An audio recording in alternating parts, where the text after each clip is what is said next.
Oh, hey, do you want a baby? Oh, no? Well, I guess you're not the only one. I do not desire to bear children. I don't want to have kids. Parenting sucks balls. Fewer Americans under age 25 plan to have children than a decade ago, and it's half of what was in the 1950s. Actually, it feels like the birth rate goes down every decade, and it seems like every new generation of adults is having less kids than the last one. But why? Well, let's take a look at Tom, lots of kids.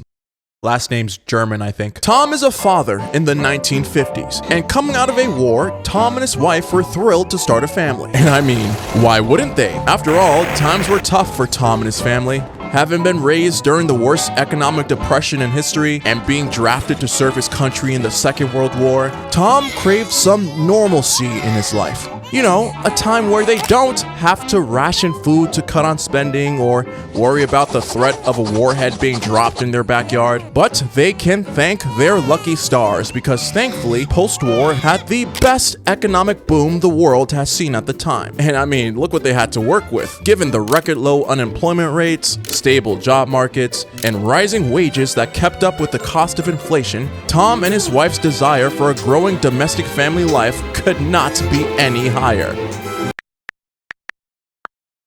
Unfortunately, not everyone shared such a desire. Let's meet George. George has no kids.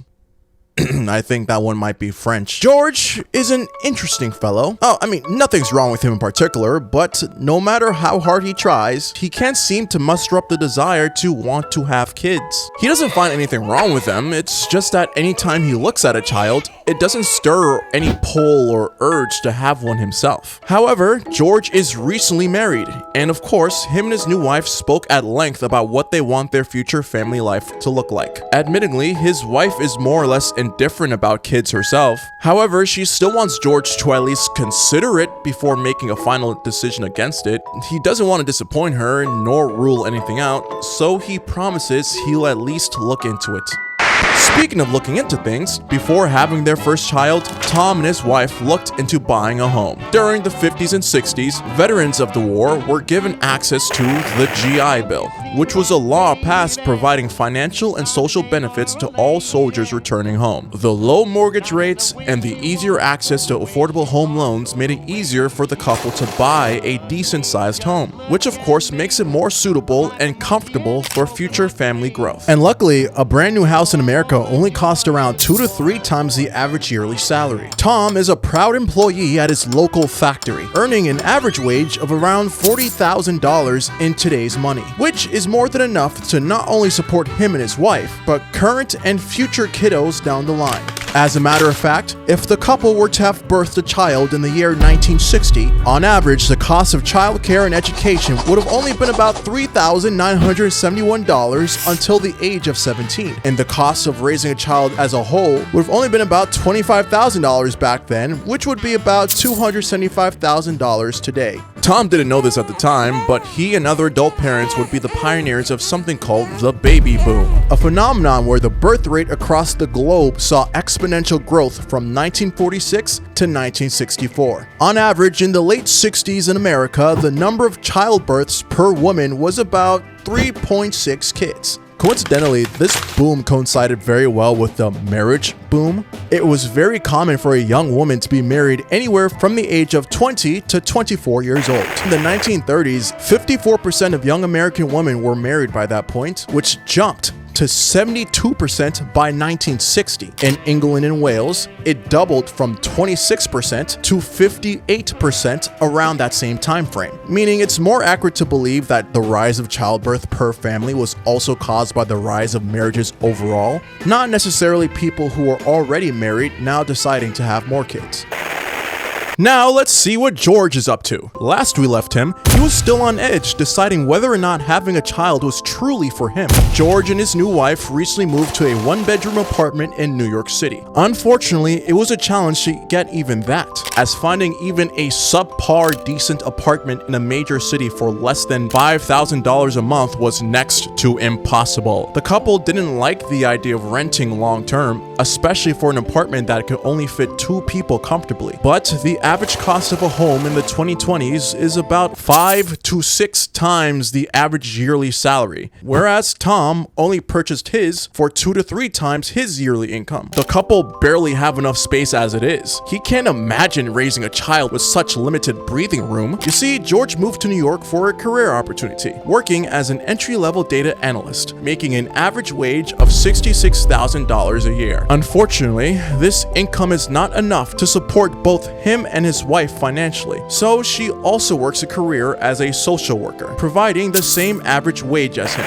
What they didn't know was, if they so happened to have had a kid in 2013, the average childcare and education alone until that child turned 17 would have been about $44,000. But the total cost for raising a child in the 2020s would be roughly about $320,000. But we don't need to tell them that yet. As a recently married couple, they're one of the few amongst their respective circles to be married, or even show an interest in that idea. In 2024, only about 47% of all households in America are married, and it's been less than 50% since 2010. They understand their reasons though. Getting married isn't as socially demanding as it used to be. You can never get married and still live a fulfilling life. Some of their friends still have the desire though, just not right away. Some people want to travel, focus on stabilizing careers, enjoy a few more years being alone in your own space before tying the knot. All things that'll be more complicated while married, much less having kids. But speaking of complicated, let's meet Ivan. Ivan has some kids. These names are getting weird, not gonna lie. Ivan has some kids, is a father of 3 in the 1970s. Him and his wife Marlene have been married for well over a decade now, and they've never been happier. However, with being parents of 3, this couple was a peculiar case, as the average birth rate these past 2 decades has decreased from 3.6 kids per woman to only 2 kids, which is the replacement level to make sure the world population stays the same. But by the 70s, the world was experiencing something called the baby bust, which is the significant decline of births that occurred following the post-World War II baby boom. You see, the difference between the average couple in the 50s and the average couple in the 70s is that the people of the 70s had less optimism for the future than they did back then. The energy crisis and stagflation was heavy on people's minds. Imagine being in a time period where wages stayed the exact same, yet the cost of everything else kept rising.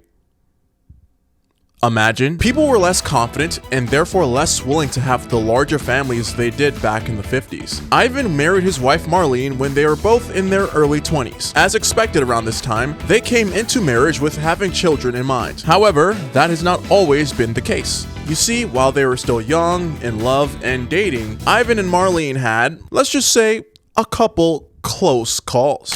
But thankfully, by 1960, the birth control pill was approved and commercially available. Before the FDA approved the contraceptive pill, there were no available methods that were as effective as women desired, or just didn't work at all. Sure, obviously there were condoms, but those are male-controlled and unfortunately dependent on if the guy was willing to wear one or not. The birth control pill was the first of its kind, a technological advancement that was female-controlled, simple to use, highly effective, and most importantly, gave women more confidence and control over their bodies and the timeline of when they want to have kids. This, of course, led to fewer unintended pregnancies, more so than condoms alone. This also gave women the confidence to delay having their first child for later in life, for the preference of pursuing careers and higher education. And let's not forget that Roe v. Wade was also passed in 1973, legalizing abortion if previous methods of prevention didn't work. Therefore, this gave couples more options to choose than ever before. Couples could remain sexually active and plan when to have kids and how many. And as you can imagine,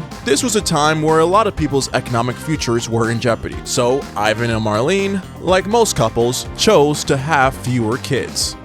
And speaking of economic future in jeopardy, let's catch up with George to see how his journey is coming along. If there's one thing the 70s and the 2010s have in common, it's financial strife. Let's keep in mind that this is 5 years after a pandemic occurred, and uncertainty about the future has only increased since then. Funny enough, the pandemic caused the worst global recession since World War II. Unfortunately, millions of people lost their jobs. This caused lots of couples who originally wanted children to postpone or even flat out cancel their plans to ever have kids because they had no idea when or if their income would ever recover. A study conducted in Japan on married women aged 18 to 50 who literally intended to have kids before the pandemic found that 20% of them postponed bearing a child. Even after society recovered, inflation and housing costs soared, pretty much killing overall purchasing power. That fact doesn't help someone like George though. With how expensive things are nowadays, what would adding a kid to the mix do? Oh, looks like he found the birth control pills. Of course, before getting married, the couple have been dating for several years. And like most couples, they've had their fair share of pregnancy scares. But in today's age, if you're able to catch it in time, there's nothing a good trip to the pharmacy won't fix. Actually, pregnancy prevention has never been more prevalent in history. As of 2023, IUDs, for example, became one of the most widely used form of reversible contraceptive in the United States. The availability of vasectomies are a common, permanent way for male birth control and are usually reversible with a high success rate if the reversal is performed within 10 years. Heck, there are even talks and experimentation with a male birth control pill as well. However, with the overturning of Roe v. Wade as recently as 2022, many states in America have restricted access to safe abortion care, resulting in an average birth rate increase of 2.3% in said states. Although the national fertility rate still remains low, which one can make the assumption that amongst this uncertainty, adults are more careful and fearful now more than ever. I wonder how this change affects George's thought process on when he would have a kid himself. Well, while he figures that out, let's put our hands together for Jim! Jim Asles-Keeds. Wait, are these names supposed to mean something? Jim Asles-Keeds and his wife Destiny are new parents in the 1980s, and like most parents, they've had a thrilling time raising their 2 kids so far. However, times have changed in the 80s compared to the previous decades, as unlike the past, Jim and Destiny didn't decide to get married or have kids until their late 20s. Main reason being is that the 80s saw the increasing trend of women pursuing higher education and entering the workforce more than ever before, delaying marriage and childbearing for a little bit later on in life. This isn't the 50s or the 60s where the cultural expectation in the West were that women are meant to be financially dependent on their husbands. At this time, it is now more common for women to seek their own financial independence, separate from a partner, and desire pursuing a job they're passionate in, as well as career growth. This meant that the opportunity cost for a woman to get married and have a kid young was much higher in the 80s than it was for her mother or grandmother, leaving many to delay those milestones until they feel comfortable enough in their career aspirations to do so. As a result, the number of safe childbearing years decrease, lowering the total number of children per family as a whole. As a matter of fact, the average amount of children per family in the 80s were roughly 1.9 kids, even lower than the replacement level of 2 kids just a decade earlier. All this to say, motherhood and marriage was no longer seen as the only socially acceptable path for a woman to take. As a side note, it is kind of funny to know that there are genuine studies that show a loose connection between women getting more educated and just not wanting kids. New kids weren't the only change Jim and Destiny made to their lives. Having been born and raised in rural America before the birth of their first child, they decided they wanted a taste of the city life. And clearly they weren't the only ones. The 1980s saw a massive shift of migration to urban areas in not only America, but all across the world. The problem with this though is that city life means smaller living spaces, higher costs for everything, including housing and childcare, and overall less time for larger families as the opportunities found in a city can consume more time. In other words, if Jim and his wife secretly wanted to have a bigger family, they kind of screwed themselves over. Speaking of screwing himself over financially, George is still at odds with his decision of whether or not it makes sense for him and his wife to have a child. He wonders if it would have been better to rip the band-aid off early and gotten married / had kids younger. However, they were both pursuing careers heavily at the time, so a young parenthood would have halted their ambitions for sure, especially for his wife, who decided to go for her PhD program, which, of course, unlike the past, not only is it a social norm for women to pursue higher education, it's almost an expectation to just survive financially. In the 2020s, the average age for a woman to get married in America is 28 years old, and 30 for men. The reason why that's such a big deal for birth rate is because in many cultures, most births occur within the context of a marriage. So the later people decide to tie the knot, the less fertile childbearing years they have to be able to birth multiple kids. And the couple tied the knot when they were both 29. Oh, looks like he's getting a call from his mom.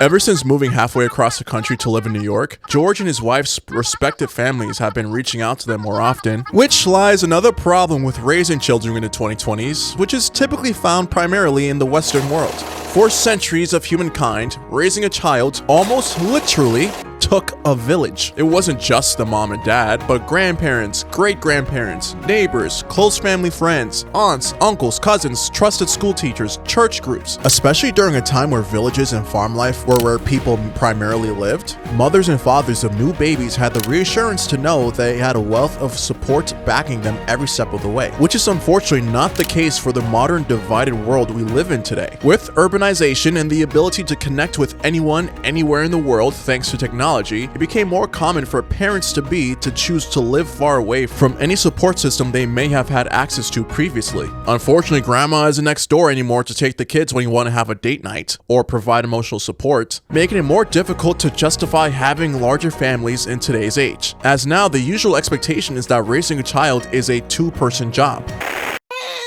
Or some cases, even one. Let's meet Will. Will not have no kids.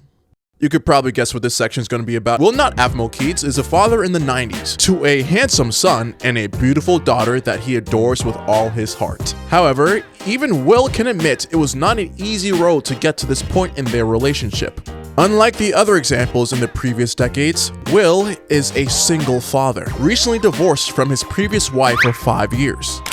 And unfortunately for the rest of society, Will was not uncommon in his situation, as divorce rates of married couples began to rise and spike in the 1980s, with a record high of 22.6 divorces per 1,000 married women in 1981. In comparison, in 1960 there were only 9.2 divorces per 1,000 women. Although the divorce rate in the 90s did decline and level off, it was not by that much, and divorce was starting to become a norm in society. As we'll see in the case of Will not have more kids, divorce is a common cause for people to not have more kids, as the emotional exhaustion of finding a new partner to commit your life to and the fear of instability of the future tends to deter people from adding more kids to the mix, even if they did remarry later on. There's a fear of repeating old mistakes, so to speak, and in the 90s, single-parent households became more visible. The average child rate per family in the 1990s was roughly 1.87 kids, slightly down from the 1.9 last decade and the 3.6 of the 1950s. And if you thought divorce was unstable in the 90s,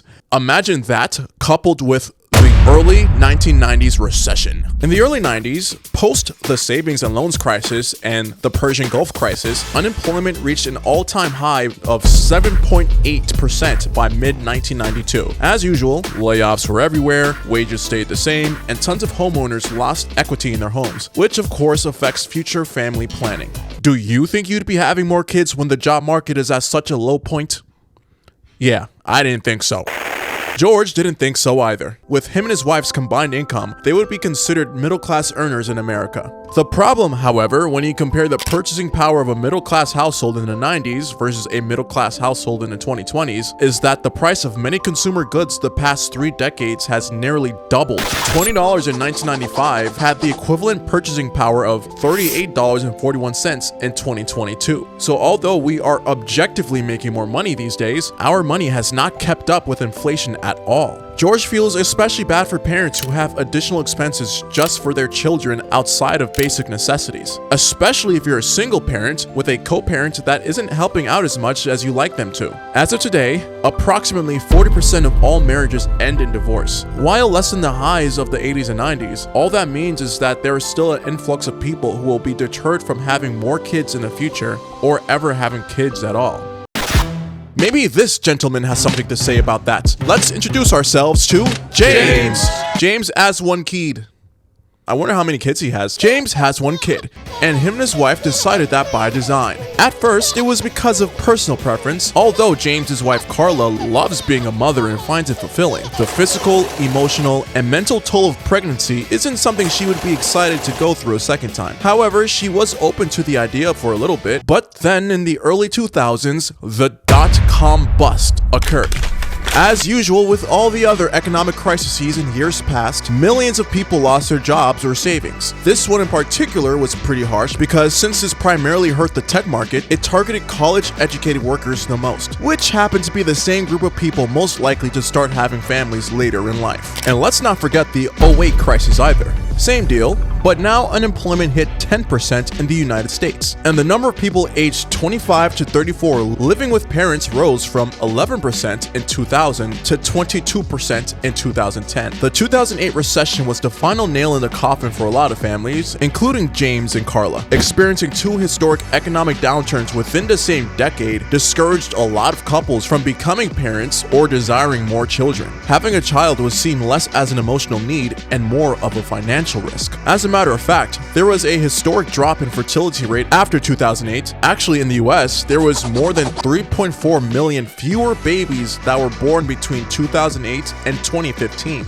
And while we're on the topic of the 2010s, this was the decade where everything changed for society. The average birth rate per family in the 2000s and the 2010s was roughly 1.87 kids. By this point, it's become the expectation for women to pursue careers after college. However, a woman's career entry often overlaps with their most fertile years between age 25 to 35, which unfortunately in a lot of cases means that women are often forced to choose between being a mother or having a successful career, or delaying having a child until they feel like they made it. On top of the fact that a lot of jobs discriminate against new mothers in the workplace with a bias against hiring mothers because they assume they are less committed or less available for more demanding roles, and the fear of taking too long of a break between jobs just to raise a newborn, more and more women find it difficult to justify motherhood. But everyone has a biological clock, and the longer someone waits, the less likely and less safe it is for them to bear a child. The 2010s also saw the rise of social media and access to technology on a greater scale than ever before, and a movement that gained more mainstream recognition throughout both the 2000s and the 2010s was the child-free movement,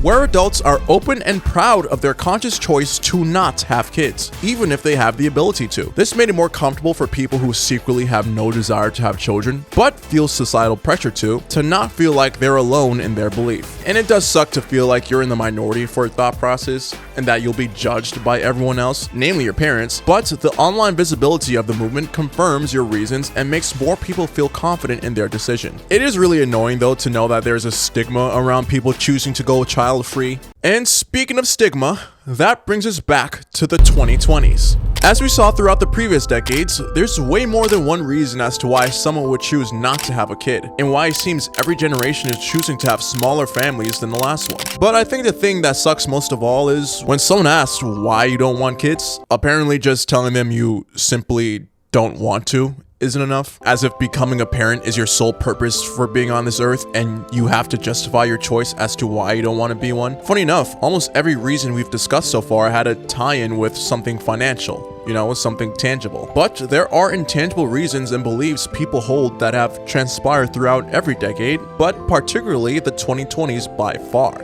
Conflict after conflict, war after war. It's like you turn on the news and there's a new once-in-a-lifetime cataclysmic event affecting our generation. There are people who are generally turned off by the world, and for good reason. Disillusioned by all the evil, despair, and suffering taking place that they can't morally justify bringing a child into this world, knowing how bad it is, and no hope for it to get better soon. Also, passed down trauma. Some people just come from screwed up families, and they're self-aware enough to know that they can't guarantee that they won't pass down those generational curses. Also, maybe it has nothing to do with morality at all. Maybe people simply just don't want the additional stress and effort building a family from scratch can bring. There are some people that look at other people's babies and see nothing but joy and love, and yearn to have one of their own. Others look at that same baby and see nothing but added stress and responsibility, and have no desire to birth one. And both people are completely normal in their thought process. It's just unfortunate when you have family members, most likely parents or grandparents, who are expecting a grandchild or great-grandchild, and you have that peer pressure and fear of disappointing them. But hey, it's better to not be a parent at all than to be a reluctant parent that takes out all their frustration on their kids.